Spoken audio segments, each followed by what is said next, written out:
Hello there, Jehovah's Witnesses, or ex-Jehovah's Witnesses. Thanks very much for watching my videos. If you were going to court, if you were held in trouble with the law, how would you like that court case to proceed? Would you like it to be held in a tiny room with just the judge and the prosecutor and no opportunity really to defend yourself properly, no opportunity to go into it with any depth, and then the decision made within 15 minutes or half an hour and you to be punished? Is that how you'd like it?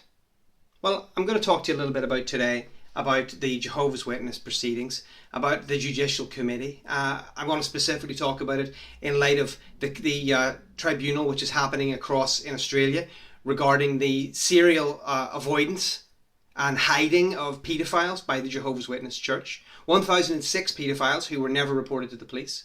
Children who begged and prayed to Jehovah at night that God would send angels around their bed to prevent their scumbag dads raping them.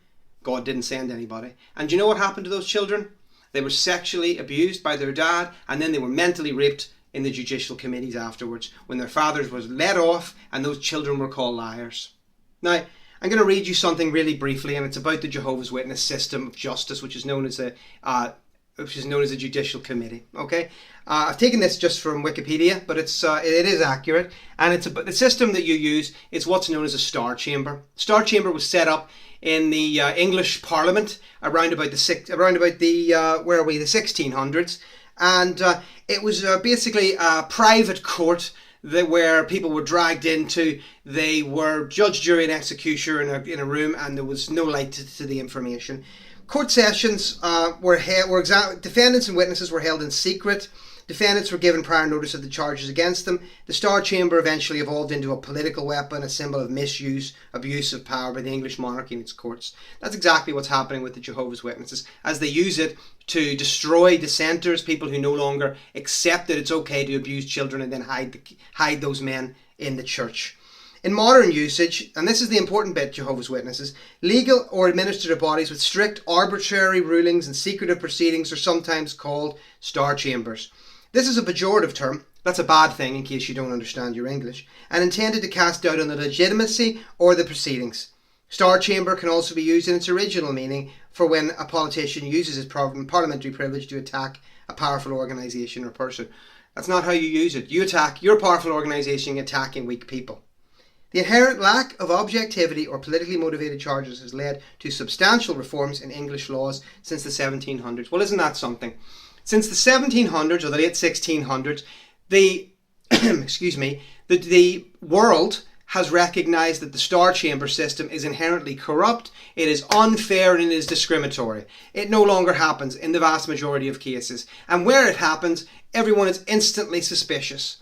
Now I want you to compare that to the tribunal that's happening across in Australia, where they're investigating this lack of candour, the serial obfuscation of the truth, the abuse, physical, mental, sexual, of these poor children, and the hiding of 1,006 paedophiles. I can't say it often enough. 1,006 paedophiles. Which system would you rather be under? I can go online right now and I can watch the judge, I can watch the jury, I can download all the documents they're using. And yet at the judicial committees of any of those poor victims, I know nothing. And the elders will not say anything. Which system would you rather be under? Which system smacks to you of honesty, of integrity? What is the system that you think that God would use? Well, I think you'll know the answer to that. I think you'll know that the judicial committee system is nothing less than a star chamber. It's corrupt.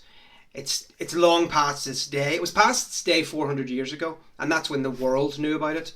And yet, Jehovah's organisation on earth, the organisation which is supposed to know these things, doesn't understand it 400 years later. Well, I'm going to leave the viewer to make up their mind and decide which organisation is part of the world and which part of it is part of God's organisation. I believe that anyone who's doing justice, who's doing things morally, is doing things right. And that court is clearly doing things right, whereas the Jehovah's Witnesses are an immoral, corrupt, abusive organisation which hides sexual abuse of children within it. I've done this video a little bit before, and I get quite worked up about it, but how could you not get worked up about it? If you're a Jehovah's Witness, I urge you to look into the subject of star chambers. It'll take you 5 minutes and you'll realise instantly that that's exactly the proceedings that you live under.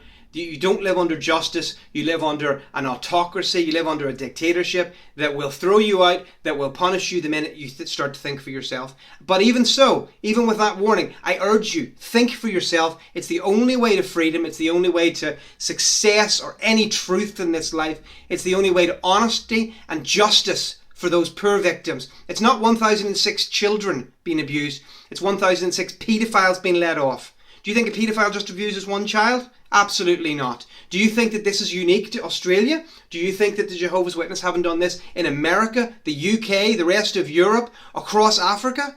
Do you not think that there are millions of sexually abused children who are victims of Jehovah's Witness policy?